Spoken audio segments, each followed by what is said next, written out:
হ্যাঁ, আচ্ছা, আজকে আমরা ভিক্টোরিয়ান পোয়েট্রি থেকে পার্ট বি দেখতে যাচ্ছি।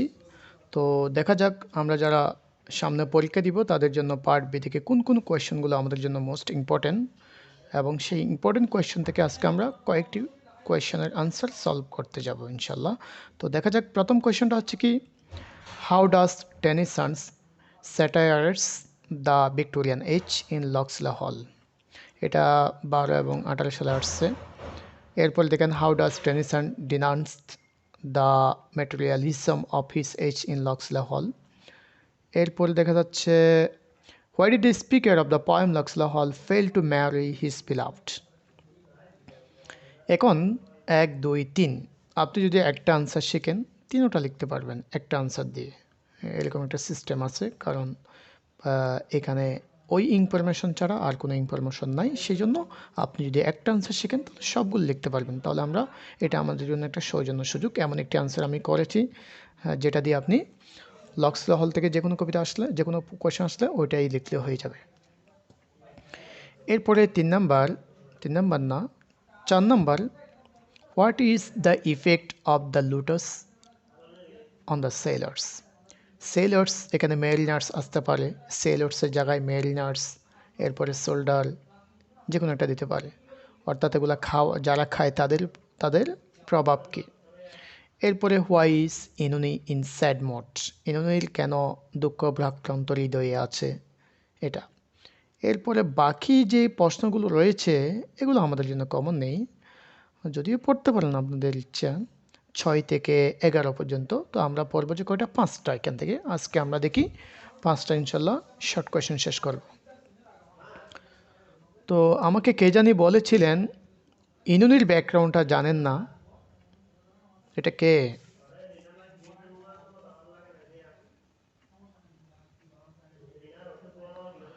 আচ্ছা, আজকে তো নতুন কেউ নাই, আশা করি নতুন কেউ আছেন, একেবারে নিউ কেউ আছেন?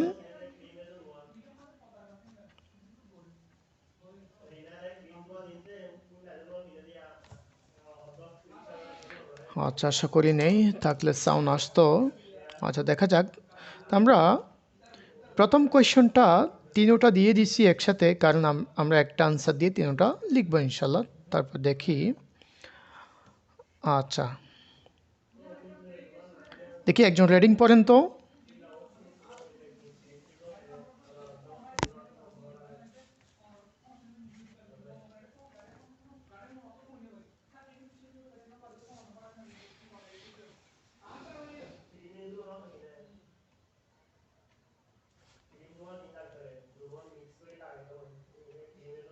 আজকে কেউ পড়বে না? Alfred Tennyson was the poet laureate, laureate বলেন। laureate during laureate during much of Queen Victoria's reign and representative of the Victorian age. He denounces and satires customs, materialism, uh, স্নোবারি, snobbery, স্নোবেলি, snobbery, হ্যাঁ। snobbery, wealth, power, social and industrialism and capitalism of the Victorian age in his poem Locksley Hall. In this poem, ওকে ওকে ওকে ওকে ওকে ওকে, নাইমা বলছেন না? আচ্ছা, দেখি তারপরে পড়বেন, আমি একটু বলে নিই।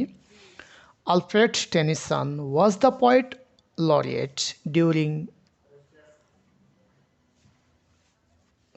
এখানে হচ্ছে ডিউরিং মার্চ অফ কুইন।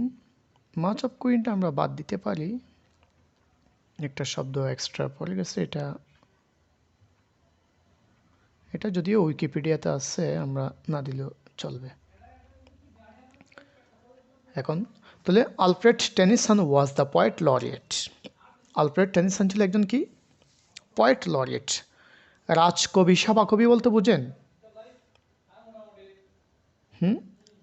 ইংল্যান্ডে কিন্তু অনেক জাতীয় কবি রয়েছে, তার মধ্যে কিছু আছে সভাকবি, কেমন রাজকবি। তো অর্থাৎ রানীর আন্ডারে যে কবি থাকবে, রাজার আন্ডারে, তাদেরকে লরিয়েট বলা হয়, কেমন। যেমন আবার এটা নোবেল লরিয়েটের ক্ষেত্রে ইউজ হয়, এটা অন্য একটা বিষয়। তো তিনি রাজকবি হিসেবে ছিলেন কখন? During queen victorious rain. কেমন? ভিক্টোরিয়ার আমলে। আমরা এটাকে একটু আমাদের উচ্চারণের সমস্যা হয়ে যায়, যেহেতু আমরা বাংলাদেশের মানুষ, সেই জন্য রাজ্য। কেমন? তাহলে উচ্চারণটা কি বলে? Rain. রেইন। কেমন? আরেকটা রেইন আছে বৃষ্টি। কেমন? ওই আমরা তো লিঙ্গুইস্টিকের স্টুডেন্ট হিসেবে জানি যেগুলো উচ্চারণ একই, বানান ভিন্ন, অর্থভিন্নগুলোকে কি বলে? মনে আছে? এমন শব্দ যেগুলা উচ্চারণ এক, তবে বানান, অর্থ, উৎপত্তি সব কিছু ভিন্ন। এটা কি? হোমোফোন। আপনারা ভুলে গেছেন। তাহলে রেইন। কেমন? এটা হবে রেইন। এখানে হচ্ছে কি, আমরা একটা এলিজন পড়েছিলাম, মনে আছে? রেইনের মধ্যে জি এর উচ্চারণ হয় না। তাহলে এটা হচ্ছে কোন এলিজন? সাইনকুপি, এপোকুপি, অ্যাপেসিস। তাহলে এটা হচ্ছে সাইনকুপি নাকি এপোকুপি? মাঝখানের কোনো লেটার যদি ডিসঅ্যাপিয়ারেন্স হয়, উচ্চারিত না হয়, তাহলে ওটাকে কি বলে? সিনকুপি বলে। কেমন? বলে গেলে হবে? তাহলে representative of the Victorian age, Victorian আমলের একজন প্রতিনিধি। আমরা ফার্স্ট ইয়ারে পড়েছিলাম describe Alfred Tennyson as a representative of Victorian age. আপনাদের মনে আছে? হি ডিনাউন্সেস and satirized customs, materialism, snobbery, wealth, power, social and individualism, and capitalism of the Victorian age in his poems Locksley Hall. ডিনাউন্সেস সমালোচনা করা, স্যাটায়ারিজ মানে বিদ্রুপ করা, উপহাস করা। তিনি সমালোচনা করেছে, আবার স্যাটায়ারও করেছে, বিদ্রুপও করেছে। কাকে বা কোন জিনিসটাকে? কাস্টমস, ইংল্যান্ডের প্রথাকে।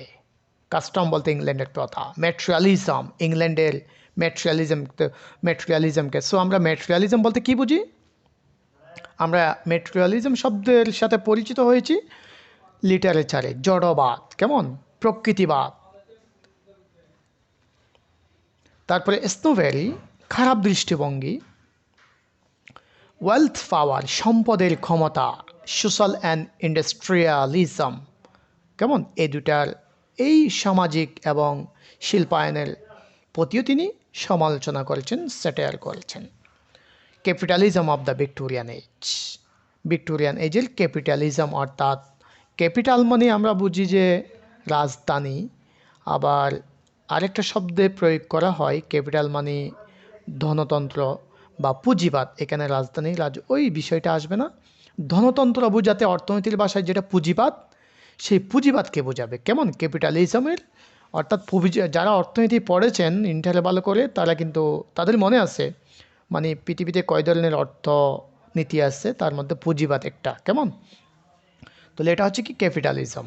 তাহলে এই পুঁজিবাদতন্ত্রের সমালোচনা করেছে তিনি ইন হিজ পয়েমস লক্সলে হল কবিতায়। ইন দিস পয়েম, এই কবিতায়, the speaker gives a proposal to his cousin Amy. এই কবিতার স্পিকার যিনি, একটা জিনিস মনে রাখবেন, ড্রামাটিক মনোলগ, আপনার ভিক্টোরিয়ান পোয়েট্রি সবগুলো কিন্তু ড্রামাটিক মনোলগ। তাহলে যিনি ড্রামাটিক মনোলগ বলতে আমরা যেটা বুঝি, যেখানে স্পিকার কথা বলতে থাকবে, তার দুঃখের কথা, আর লিসেনার কোনো প্রকার রেসপন্স ছাড়া শুনতে থাকবে। তো এখানে লক্সলে হল কবিতায় speaker gives a proposal to his cousin Amy. Amy নামক তার একটা কাজিন ছিল, তাকে প্রস্তাব দিয়েছিল। She also accepts the proposal. তার স্পিকারের প্রস্তাবও তিনি গ্রহণ করে। অ্যাজ হি ওয়াজ ফোর, এখানে স্পিকার যেহেতু গরিব ছিল, হ্যাড নো সোশ্যাল স্ট্যাটাস, তার সামাজিক কোনো স্ট্যাটাস ছিল না, সামাজিক কোনো মান মর্যাদা ছিল না, তার সামাজিক কোনো অবস্থান ছিল না। Amy's father does not give permission in their marriage. এমির বাবা তাদের বিয়েতে সায় দিলেন না, পারমিশন দিলেন না। শি ক্যাপিটুলেটেড, এটা যদি কঠিন হয়ে যায় আপনারা স্যারেন্ডার দিবেন, স্যারেন্ডার। অর্থাৎ এমি, এই শব্দটা একটু কঠিন হয়ে যাবে, এটা আমি কেটে দিচ্ছি।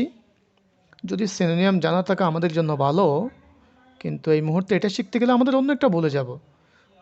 এই জন্য she surrendered to her father's threat, অর্থাৎ এমি নিজেকে আত্মসমর্পণ করেছে তার বাবার হুমকির কাছে।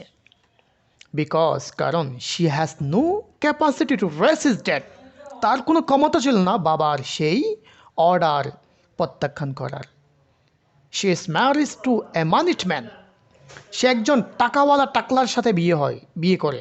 তার সাথে বিয়ে হয় না, এখানে টাকলা আসবে না, মানে টাকাওয়ালার সাথে। কেমন, অনেক সময় টাকাওয়ালারা টাকলা হয়, এই জন্য বলা হচ্ছে। আচ্ছা, তারপর দ্য স্পিকার রিয়েলাইজেস ডেট, অপরদিকে প্রেমিকা বুঝেছে যে because of wealth and social status, সম্পদ এবং সামাজিক মান মর্যাদার কারণে, অবস্থানের কারণে, he can not unite with his lover, with his beloved, with his beloved any বলবেন এখানে, লাভের জায়গায় উইথ হিজ বিলাভড এনে দিলে সুন্দর হবে। কেমন, আমি একেবারেই বলে দিই,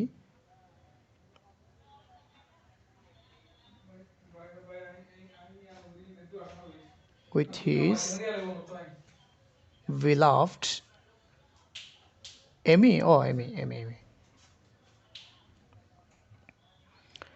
তাহলে দেখেন, he cannot unite with his beloved Amy.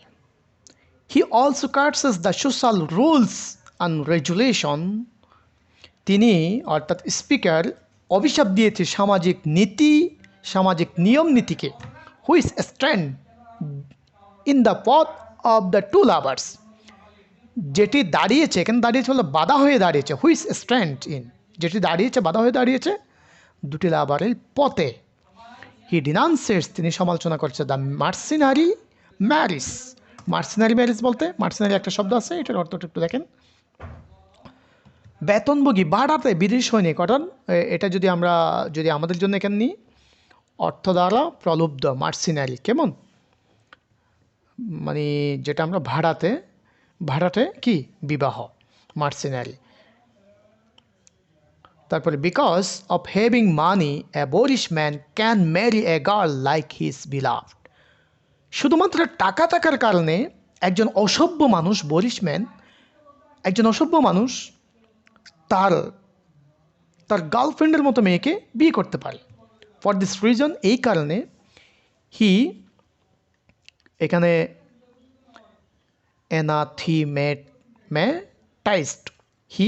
অ্যানাথিমেটাইজড অর্থাৎ সমালোচনা করা। কেমন, এখানে আমরা অভিশাপ দেওয়া এটাও বলতে পারি, সমালোচনা করেও বলতে পারি, অভিসম্পদ দেওয়া। কেমন, অভিশাপ দেওয়া। তো কার্সড বলবেন এখানে, যদি আপনাদের এই ওয়ার্ডটা কঠিন হয়ে যাবে, cursed, he cursed the social rules and artificiality of the Victorian age. তো এই কারণে তিনি ভিক্টোরিয়ান এজের সামাজিক রীতিনীতি এবং কৃত্রিমতাকে কী করেছে, সমালোচনা করেছে, স্যাটায়ার করেছে। কেমন, তো আমরা যদি এটা আরেকটু আমরা নিজেদের ভাষায় বলি, প্রশ্ন ছিল কি তিনটা একসাথে, কিভাবে টেনিসন তার লক্সলেহল কবিতায় ভিক্টোরিয়ান এজের সমালোচনা করেছে। তো ভিক্টোরিয়ান এজের সামাজিক প্রথা, রীতিনীতি, সামাজিক ভাববোধ, আদর্শ, সব কিছুকে তিনি সমালোচনা করেছে। কিভাবে, তিনি একটা ড্রামাটিক লক্সলেহলের মধ্যে যিনি স্পিকার, তো ইনি ছিল গরিব, কিন্তু যাকে ভালোবেসেছে তিনি ছিল ধনাঢ্য। তো এই গরিব, তার কোনো স্ট্যাটাস, টাকা পয়সা না থাকার কারণে তাকে তার চাচা এমির বাবা তাদের বিয়েতে সায় দিলেন না, পারমিশন দিলেন না। তো যার কারণে এমির বাবা এমন একটা পজিশনের মানুষ, যে পজিশনের কাছে যে বাবার পজিশনের কাছে এমিও না করতে পারে নাই, বাধ্য, মানে কি একেবারে কতগুলো পাপি আছে না, পাপীদের মতো বাধ্য হয়ে বাবার সেই অর্ডার মেনে নিতে হয়েছে। আর এখানে স্পিকারের কিছু করার ছিল না। তো কেন ছিল না, কেন দুইজন লাভারের মেলবন্ধন আবদ্ধ হয়নি, এর পথে বাধা ছিল কি, ভিক্টোরিয়ান এজের রুলস অ্যান্ড রেজুলেশন, সামাজিক রীতিনীতি প্রথা। তাহলে সামাজিক রীতিনীতি প্রথা বিরুদ্ধে, প্রথাকে তিনি সমালোচনা করেছেন। সেই আমলের যারা এই প্রথা তৈরি করেছে, এই প্রথার পক্ষে যারা ছিল, তাদের বিরুদ্ধে তিনি বিদ্রুপ করেছেন। তাহলে আমাদের দুইটা কোয়েশ্চেনের পয়েন্ট চলে আসছে।